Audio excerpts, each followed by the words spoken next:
Il y a quelques années, dans un petit quartier animé où les rires d'enfants se mêlaient au parfum du pain chaud sortant des boulangeries, vivait une femme nommée Aïssata. Aïssata n'était pas riche, mais elle possédait ce que beaucoup considèrent comme le vrai trésor de la vie, une famille aimante et une maison remplie de paix. Elle vivait aux côtés de son mari Moussa, un homme au cœur généreux, travailleur et toujours prêt à faire passer le bonheur des siens avant le sien. Ensemble, ils élevaient 3 enfants pleins de vie, 2 garçons, Khalil et Amir, et une petite fille, Safa. Leur foyer respirait la sérénité. Moussa travaillait dans le commerce de tissus et rapportait toujours de quoi nourrir la famille, payer les dépenses, et même mettre un peu d'argent de côté pour les imprévus. Aïssata, quant à elle, veillait à ce que la maison soit toujours accueillante. Le matin, on entendait les éclats de rire des enfants, le midi, l'odeur des plats mijotés emplissait l'air, et le soir, la famille se retrouvait autour d'un repas simple mais plein de chaleur.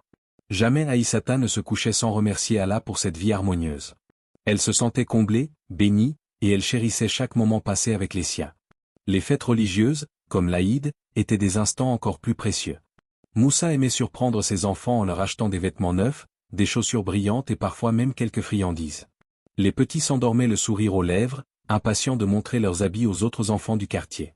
Aïssata, en voyant leurs visages illuminés, se disait qu'elle avait tout ce qu'une femme pouvait espérer. Mais le destin ne frappe jamais à la porte pour demander la permission d'entrer. Un soir d'hiver, alors que le vent soufflait fort, Moussa rentra plus fatigué que d'ordinaire. Il se plaignit d'une douleur aiguë à la poitrine. Aïssata, inquiète, l'encouragea à se reposer, pensant qu'il avait juste besoin de sommeil.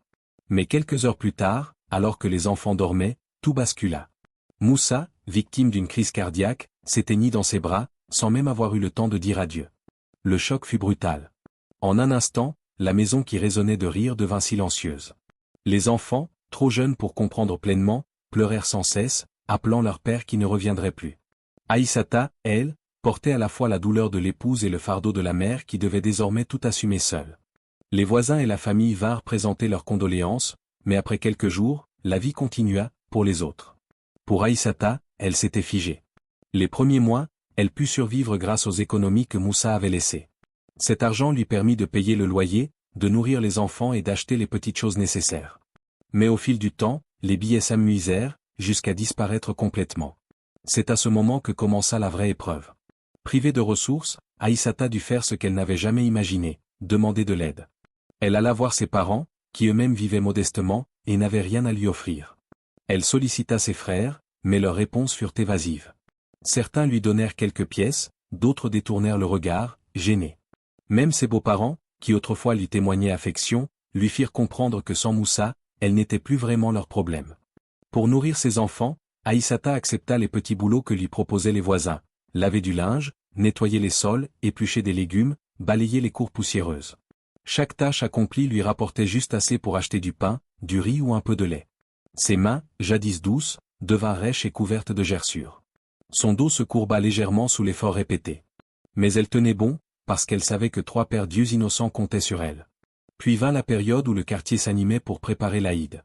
Les rues se coloraient de tissus vifs suspendus aux étals, les enfants essayaient des chaussures neuves, les odeurs de pâtisserie fraîche envahissaient l'air. C'était censé être un moment de joie.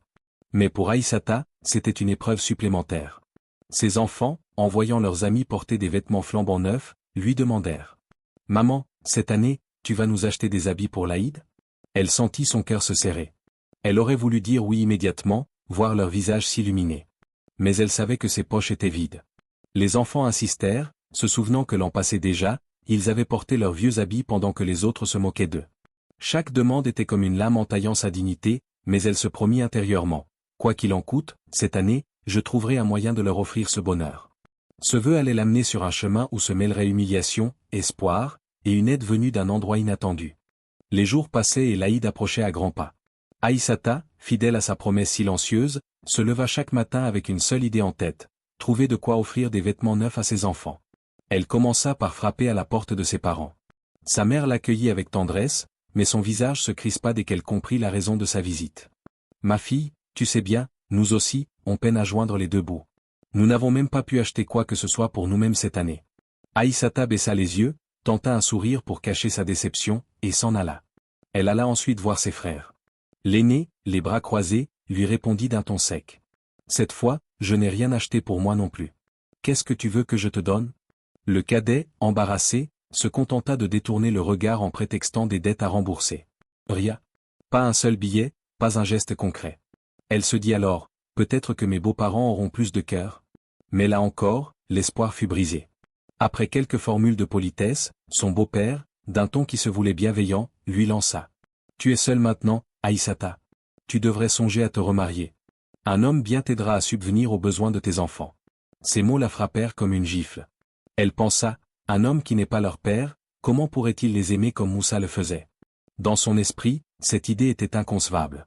Elle préférait affronter la faim et la fatigue plutôt que de confier ses enfants à un étranger, incapable de leur donner la tendresse qu'ils méritaient. Elle sortit de chez eux le cœur lourd. Le soleil tapait fort, mais la brûlure qui la rongeait venait de l'intérieur. Où aller maintenant? À qui demander? Chaque visage croisé lui paraissait étranger, chaque porte semblait close avant même qu'elle ne frappe. Une question obsédante revenait dans son esprit. Pour le bonheur de mes enfants, dois-je sacrifier ma dignité? Elle secoua la tête pour chasser cette pensée, mais le doute s'installait. Les enfants, eux, ne la laissaient pas respirer.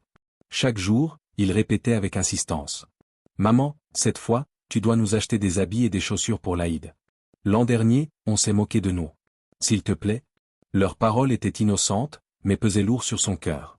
C'est alors qu'un souvenir lui revint. Quelques jours plus tôt, sa voisine Mariam lui avait parlé d'un commerçant qui vendait des vêtements à crédit.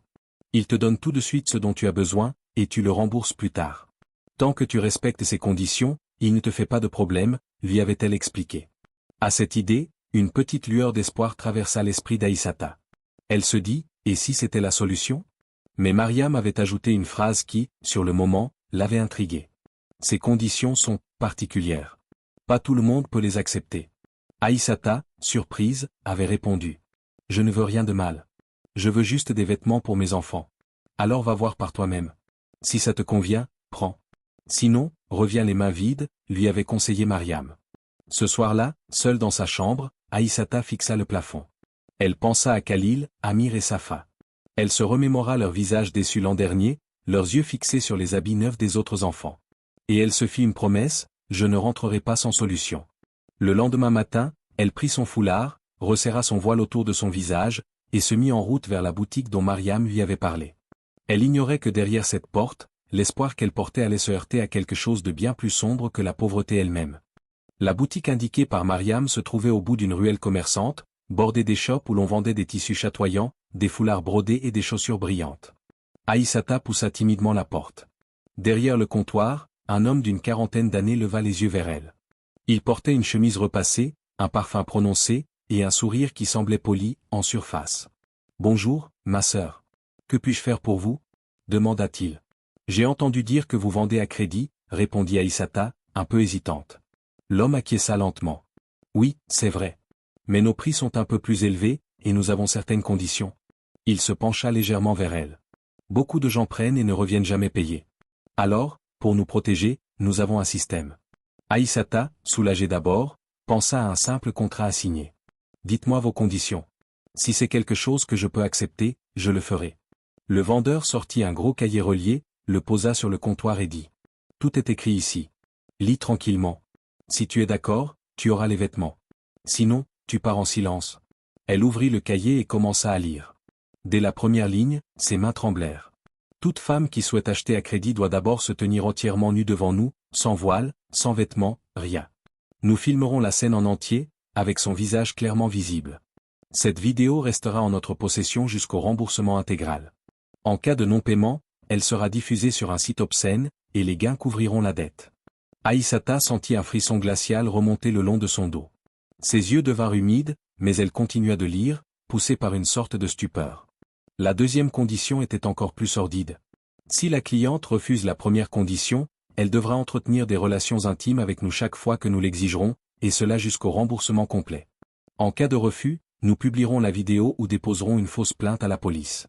Elle eut un haut-le-cœur, sa gorge se serra, et ses doigts crispés blanchirent sur les pages.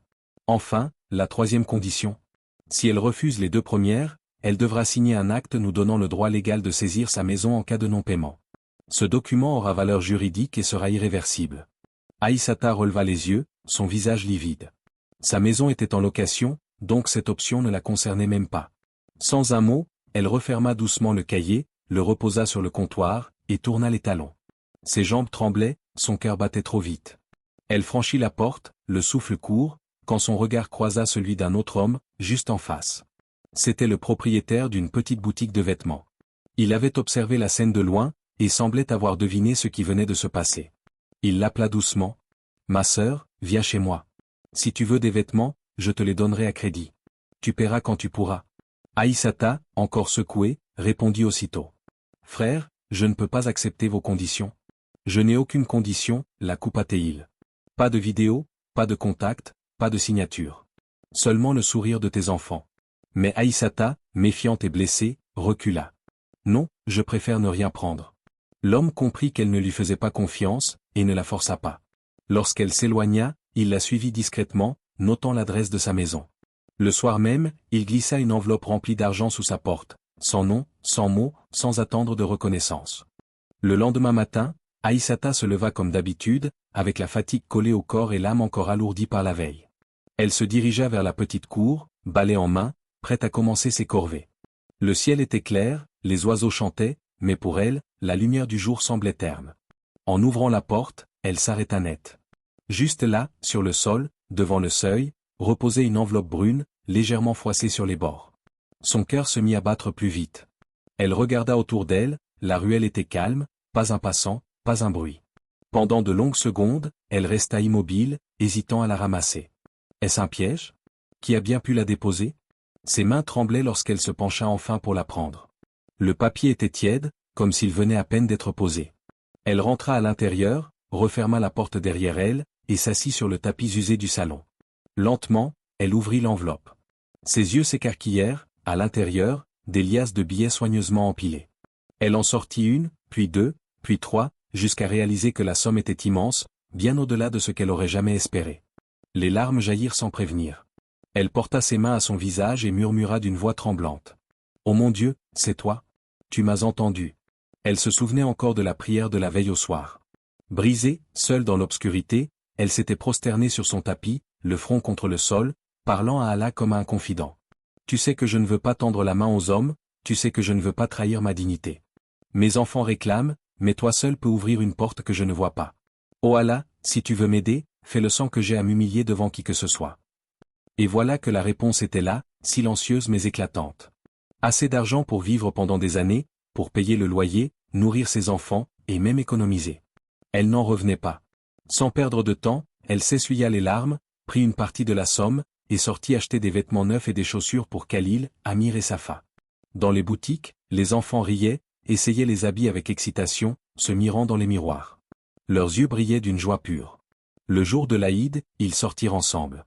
Les enfants couraient avec leurs amis, fiers de leur tenue, oubliant les moqueries de l'an passé. Aïssata les observait, un sourire discret sur les lèvres. Ce qui la remplissait de paix n'était pas seulement de les voir heureux.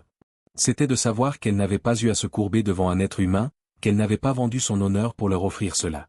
De retour chez elle, elle se remit en prière, le cœur débordant de gratitude. Ô Allah, toi qui connais l'état de chaque cœur, toi qui changes la tristesse en sérénité, garde-nous dignes. Aide toutes les mères et tous les pères qui luttent pour leurs enfants. Ouvre-leur des portes invisibles, ne les pousse jamais à trahir leur conscience. Et fais grandir en nous la certitude que tes trésors ne se vident jamais. Elle se souvenait aussi de cette parole du prophète. Celui qui craint Allah, Allah lui ouvrira toujours une issue et lui accordera sa subsistance d'une manière qu'il n'aurait jamais imaginée. Ce jour-là, Aïssata sut que cette vérité vivrait désormais gravée dans son cœur.